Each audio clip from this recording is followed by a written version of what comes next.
Igbo ndị ọma nwe m, maanụ mma o. Tata bụ Eke n'ala Igbo niile. Eke ya eketala anyị ife ọma. Anyị nwe bụ ndị African Igbo Proverbs na-ewetara unu ilu Igbo nke na-ekwu sị, ogologo okpu na-aka mma na isi onye nwe ya. Ogologo okpu na-aka mma na isi onye nwe ya. N'olu ndị it, a long cap fits the head of the owner best.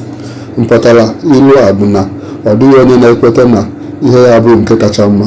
Ọtụtụ mgbe anyị na-eche na ihe anyị nwere maọbụ ihe anyị na-eche na ọbịa bụ nke kacha mma, but ọ dịchaghị otu a.